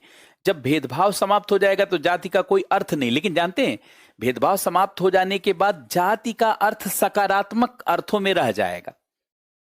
जानते हर जाति का अपना खान पान है, हर जाति का अपना रहन सहन है, वेशभूषा है, संस्कृति है। अभी आप राजस्थान में जाइए, मरुधारा पश्चिमी राजस्थान में जाइए, वहां की अलग अलग जातियों का अलग खान पान रहन सहन। आप जाएंगे तो आपको अलग अलग वैरायटी का भोजन मिलेगा, अलग अलग वैरायटी की संस्कृति मिलेगी, वाद्य यंत्र मिलेंगे, संगीत मिलेगा। अगर आप जानते हैं जाति समाप्त कर दिया जाता तो लोग अपनी गौरव से, गुर्जरों में, तमाम गुर्जर लोगों में बहुत सारी जानते हैं संस्कृति है। अब गुर्जर अगर ऐसे जाति खत्म करेंगे तो गुर्जर वो अपना सारा व्यवहार खत्म कर देंगे। कैसे लोगों ने जानते हैं डिस्को करना शुरू कर दिया और अपनी मूल संस्कृति को भूल गए, अंग्रेजी बाजा बजाना शुरू कर दिया, अपनी जातियों का बाजा छोड़ दिया, सब अपना गायन छोड़ दिया, अपना वादन छोड़ दिया, अपना खान पान रहन सहन छोड़ दिया, पिज्जा बर्गर का कल्चर अपना लिया। तो जानते हैं हम जो हैं, हमें उसी रूप में कोई स्वीकार करे तो ये श्रेष्ठ माना जाता है। और हम आपकी तरह हो जाएं और तब आप हमें स्वीकार कर रहे हैं, ये इससे अच्छा नहीं कहा जा सकता है। है कि नहीं? तो खैर उस पे हम लोग बाद में बात करेंगे। देखिए, भारतीय समाज की कमियों को दूर करके उसे संगठित करना और उसके गौरव को स्थापित करना, ताकि क्या हो, ताकि समुदाय से क्या बने, समुदाय से राष्ट्र बने और राष्ट्र से राज्य बने, मतलब राष्ट्रवाद आए और राष्ट्रवाद से राज्य की स्थापना हो। अंततः तो उद्देश्य क्या है, भारत को स्वतंत्र कराना। अब देखिए, कम्युनिटी, भारतीय समाज कम्युनिटी में बटा हुआ है, कम्युनिटी में बचाओ। आज भी जानते, आज के समय में भी राजनीतिक दल के लोग क्या चाहते हैं, नेता क्या चाहते हैं, समाज समुदाय में बटा हो, चाहे क्षेत्र के आधार पर बटा हो, चाहे भाषा के आधार पर बटा हो, चाहे जाति के आधार पर बटा हो, चाहे धर्म के आधार पर बटा हो, चाहे भाषा के आधार पर बटा हो, ताकि उसका लाभ उठा सके। अभी आपने बयान सुना होगा तमिलनाडु के मुख्यमंत्री स्टालिन का, की उनके ऊपर हिंदी थोपी जा रही है। उन्होंने ऐसा बयान दिया, भारत की सभी भाषाएं हमारे लिए जानते हैं मां और मौसी की तरह है, किसी के ऊपर कुछ थोपा नहीं जा रहा है, बल्कि अगर मान लीजिए घर में मौसी आ जाती हैं, उनको आप ज्यादा सम्मान देते हैं, इसका मतलब ये नहीं कि अपने मां की वैल्यू को कम किया जा रहा, वो भी उसी की बहन है। तमिल जो है वह भी हमारी भाषा है, हमारा गौरव है, और हिंदी चूंकि ज्यादा लोग बोलते हैं इसलिए उसे फैलाने के लिए सरकार चाहती है प्रयास हो, क्योंकि भारत की कम से कम एक भाषा ऐसी बने जो ज्यादा लोग बोलते हो, जो सेतु का काम करे। आखिर अंग्रेजी क्यों सेतु बने, अंग्रेजी क्यों ब्रिज बने? लेकिन अब वहां भाषा की राजनीति उनके पिताजी करुणानिधि करते रहे हैं और स्टालिन भी जानते हैं वही करना चाहते हैं। और ऐसा नहीं कि वो तमिल को आगे बढ़ाना चाहते हैं, अरे तमिल को आगे बढ़ाना चाहते हैं तो तमिल के जानते हैं 5 विश्वविद्यालय ऐसे बनाइए जो दुनिया में तमिल का ऐसा शोध करे कि पूरी दुनिया के लोग आकर्षित हो जाएं। अगर आप तमिल को बढ़ाने वाले होते तो आपके पिताजी 5 बार शासन में रहे और आप स्वयं शासन में हैं, तमिल के लिए शोध करते, तमिल संस्कृति को प्रकाशित करते, तमिल संस्कृति के उच्च मूल्यों को स्थापित करते और पूरी दुनिया आकर्षित होती तमिल आचरण करने के लिए। लेकिन आप तमिल का सहारा ले रहे हैं, आप तमिल को आगे नहीं बढ़ाना चाह रहे हैं। अगर कोई किसी जाति को आगे बढ़ाना चाहता उस जाति का उत्थान करे और ऐसा उत्थान करे कि उस समाज के गौरव को पूरी दुनिया देख सके कि फला जाति के लोग, फला समाज के लोग कैसे। लेकिन लोग जाति का उत्थान नहीं चाहते, जाति के आधार पर राजनीति करके वोट जुटा लेते हैं।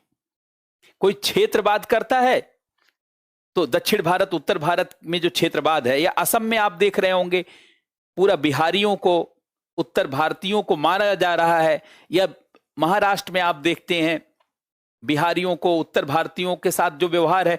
ऐसा नहीं कि वो उस क्षेत्र का उत्थान, अगर उस क्षेत्र का उत्थान करना चाहते हैं तो शिवसेना शासन में है, कर दे जरा मराठियों का उत्थान। मराठी पिछड़े हुए नहीं है क्या? बहुत ज्यादा पिछड़े हुए हैं। महाराष्ट्र में क्या गरीबी शून्य हो गई है क्या? कभी नहीं शून्य हुई है। सारा डाटा हम लोग सारा पढ़ाते लिखाते हैं। लेकिन हां, मराठी गौरव को खाली राजनीति के आधार पर दिखाने का प्रयास होता है। असम में जानते हैं, ऐसे हर जगह। तो इसलिए हम लोगों को उससे नहीं विचलित होना। हम लोग तो जानते हैं आप लोग बहुत बड़े अधिकारी बनने जा रहे हैं, आपको तो सारे बिंदु समझ में आना चाहिए। आप कोई जनता जैसी सोच नहीं रखेंगे। समुदाय से राष्ट्र और राष्ट्र से जानते राष्ट्रवाद, नेशनलिज्म, भारतीयता, और राष्ट्रवाद से अंततः राज्य। राज्य माने फिर हमारी स्वतंत्रता। राज्य वही होता है जहां संविधान। राज्य के लिए क्या चाहिए? राज्य के लिए जानते हैं, राज्य के लिए एक जनसंख्या, एक भूगोल और संप्रभु सरकार। अब देखिए, राज्य की बात का मतलब ही होता स्वतंत्रता, क्योंकि संप्रभुता, राज्य के पास संप्रभुता होती है ना, तो स्वतंत्रता के बिना राज्य नहीं बन सकता। भारत को अंततः राज्य बनाना है। देखिए ध्यान से सुनना है। समुदाय, पहले तो समुदाय से राष्ट्र बनाना है, कम्युनिटी से नेशन बनाना है, कम्युनिटी से नेशन बनाना है। अब देखिए यहां से जो है राष्ट्रवाद पे जाना, जरा समझ लीजिएगा ताकि पूरी हिस्ट्री आपको समझ में आए। नेशनलिज्म और फिर यहां से राज्य बनाना है। राज्य का मतलब संविधान बनाना पड़ेगा आपको। देखिए, राज्य बनाने के लिए इतनी चीज चाहिए, आपको जनसंख्या चाहिए, भूगोल चाहिए, वो तो सब में पहले भी होता, और चुनी हुई सरकार, मतलब सरकार चाहिए और संविधान चाहिए। और संविधान तो तभी होगा जब अब स्वतंत्रता होगी। मतलब एक लाइन में बोला जाए तो स्वतंत्रता चाहिए, बिना स्वतंत्रता के राज्य नहीं होता। राज्य की मांग का मतलब स्वतंत्र होने की मांग। अब देखिए, यहां पे ध्यान सुनेंगे, समुदाय से राष्ट्र बनाने का काम किसने किया? धर्म समाज सुधार आंदोलन। अब देखिए, राष्ट्र से राष्ट्रवाद का काम किसने किया? अब देखिए, इसमें नरम पंथ ने आर्थिक राष्ट्रवाद की स्थापना की। आर्थिक राष्ट्रवाद। गरम पंथ ने सांस्कृतिक राष्ट्रवाद।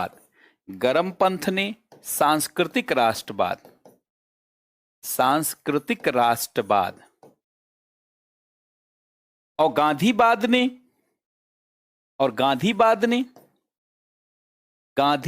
एक गांधी जी और एक उनका बाद। गांधीवाद ने क्या किया? राष्ट्रवाद, स्वदेशी का और सबका। और इसके बाद यहां पर आएंगे तो यहां संविधान सभा ने काम किया, राजेंद्र प्रसाद ने काम किया, भीमराव अंबेडकर ने काम किया। तमाम जानते हैं हमारे संविधान सभा के लोगों ने। संविधान सभा का रोल है यहां पर। अब देखिए, यहां पर आर्थिक राष्ट्रवाद है, सांस्कृतिक राष्ट्रवाद है कि नहीं? तो इन सबको हम लोग समझेंगे, और यहां से जब ये सब समझेंगे तभी आप समझ पाएंगे।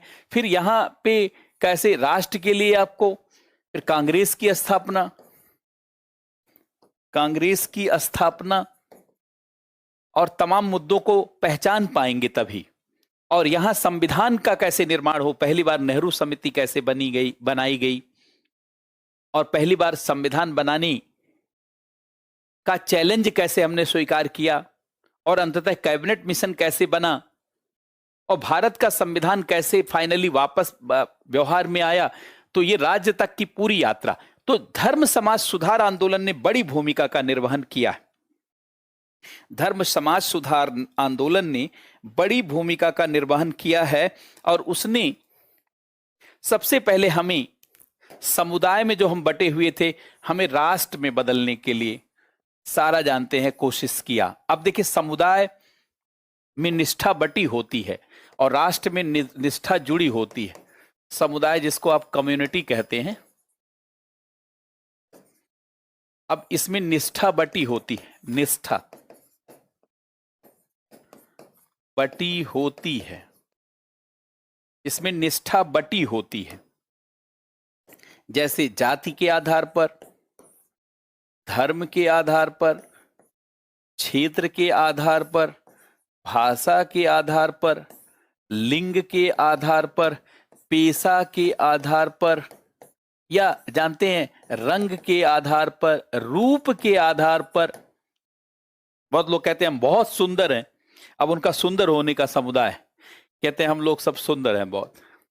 अब समुदाय से देखिए राष्ट्र तक की यात्रा, यहां निष्ठा बटी नहीं, जुड़ी होती है आपस में। राष्ट्र में क्या है? निष्ठा आपस में जुड़ी होती है, निष्ठा आपस में जुड़ी होती है, जुड़ी होती है। और कैसे जुड़ी होती है? राष्ट्र में निष्ठा सांस्कृतिक आधार पर जुड़ी होती है। जैसे आप जानते हैं हमारे देश में इतने जाति के लोग हैं, इतने क्षेत्र के लोग हैं, इतने भाषा के लोग हैं, इतने धर्म के लोग हैं, इतने नस्ल के लोग हैं, इतने रूप रंग के लोग हैं कि हमारा कुछ भी साझा नहीं है, लेकिन हमारी तीन चीज साझा है। हमारी कुछ भी साझा नहीं, लेकिन हमारी तीन चीज साझा। भारतीय राष्ट्र की स्थापना और राष्ट्रवाद की स्थापना तीन चीजों के आधार पर की गई। क्या? नंबर एक, क्या साझा? हमारा इतिहास साझा है, हमारा इतिहास साझा है, हमारी विरासत साझी है, हमारी विरासत साझी है, साझी विरासत है। और हिस्टोरिकल बेसिस, हमारा इतिहास साझा है और हमारी संस्कृति साझी है। भारत में अगर ईसाइयों को भी देखेंगे तो वैसे ईसाई नहीं है जैसे यूरोप में, अमेरिका में होते हैं। भारत का ईसाई भारतीय ढंग का है। और भारत का मुसलमान, देवबंद की स्थापना क्यों की गई थी? ताकि मुसलमानों का भारतीयकरण किया जा सके। देवबंद की स्थापना का, देवबंद में जैसे कल भाषण हुआ है, आज भाषण हुआ है, वैसा देवबंद का जानते हैं मूल्य नहीं रहा। जैसे देवबंद आंदोलन, देवबंद आंदोलन क्यों चलाया गया था? 1867 में इस्लाम का भारतीकरण करने के लिए, मुसलमानों का इस्लाम का भारतीयकरण करने के लिए अर्थात इस्लाम भारत के अनुसार होगा, इस्लाम अरब के अनुसार नहीं होगा। लेकिन इस बीच में आप देख रहे होंगे बहुत सारे इस्लाम को बरगलाने वाले लोग आ गए, अरब के अनुसार इस्लामीकरण कर रहे हैं। जैसे वहां पर जो इस्लामिक प्रतीक हैं अपनाए जाते हैं, वैसे यहां चाहते हैं, सारी चीज यहां चाहते हैं। जबकि जानते हैं ये देवबंद आंदोलन जो है ये इस्लाम के मतलब मुसलमानों के भारतीकरण के लिए चलाया गया था, मुस्लिम विद्वानों के द्वारा। मुस्लिमों के भारतीय करण के लिए, मुस्लिमों का भारतीकरण कैसे हो? मान लीजिए अरब में एक मुसलमान 4 शादी करता है, 5 शादी, 10 शादी करता है, लेकिन भारत में नहीं कर सकता, भारतीय मूल और परंपरा के अनुसार हो, इसलिए देवबंद लाया गया। वहां पर उनका पहनावा कुछ अलग हो सकता है, लेकिन हमारे देश में मुसलमानों का पहनावा अलग होगा, मुसलमानों का खान पान रहन सहन अलग होगा, वेशभूषा जानते अलग होगा, भारतीयकरण होगा, भारतीयता होगा। अर्थात मुस्लिमों में भारतीयता लाने के लिए, मुस्लिमों में भारतीयता, राष्ट्रीयता, भारतीयता या राष्ट्रीयता को लाने के लिए, इसीलिए अगर क्वेश्चन पूछा जाए कि देवबंद आंदोलन क्या है और इसका क्या योगदान रहा, तो जानते ये तभी जान पाएंगे जब आप इसके मूल को समझेंगे, तभी आप क्वेश्चन कर पाएंगे। पीटी में भी और आगे चल करके मेंस में और भी इंटरव्यू में भी जानते इस पर जवाब सवाल कर पाएंगे, बता पाएंगे। तो मोटे तौर पर हम लोगों ने ये समझ लिया कि जो धर्म समाज सुधार आंदोलन है, ये जो है भारतीय समाज की कमियों को दूर करके भारत के समाज को खड़ा करने के लिए लाया गया। अब यहीं से हम लोग कल शुरुआत करेंगे और पढ़ेंगे पहले धर्म समाज सुधार आंदोलन। ये जब होगा तो इससे हम लोग समझेंगे कि राष्ट्र कैसे भारत बन रहा है, और राष्ट्र बनेगा तो फिर कांग्रेस की गठन और फिर राष्ट्रवाद, जिसमें गरमपंथ आर्थिक राष्ट्रवाद, जिसमें दादा भाई नौरोजी ने लिखा the poverty and un British rule in India, अर्थात भारतीयों का शोषण हुआ, आर्थिक शोषण हुआ। और नरम जो गरमपंथ है वो कहेंगे भारतीयों का सांस्कृतिक शोषण हुआ। वंदे मातरम है कि नहीं, भारत माता की जय, 1905 यंग बंग भंग आंदोलन। और इसके बाद गांधीवाद आ जाता है। गांधी जी ने आर्थिक राष्ट्रवाद और सांस्कृतिक राष्ट्रवाद को एक करके राष्ट्रवाद को आगे बढ़ाया, भारतीयता को आगे बढ़ाया। और अंततः जानते हैं भारत इसी दौर में भारत स्वतंत्र होता है और भारत राज्य में बदलता है और भारत का संविधान बनता है। इतने सारे पहलुओं को हम लोग समझेंगे, तो कल से यहीं से आगे बढ़ेंगे। बहुत बहुत धन्यवाद सबको, बहुत बहुत नमस्कार। ये आज संडे था, आज एक्स्ट्रा क्लास थी, लेकिन जानते हैं अभी कुछ क्लास हम लोगों को एक्स्ट्रा लेनी होगी, कुछ क्लास और भी लेंगे। तो अब इससे आगे कल मिलेंगे। बहुत बहुत नमस्कार।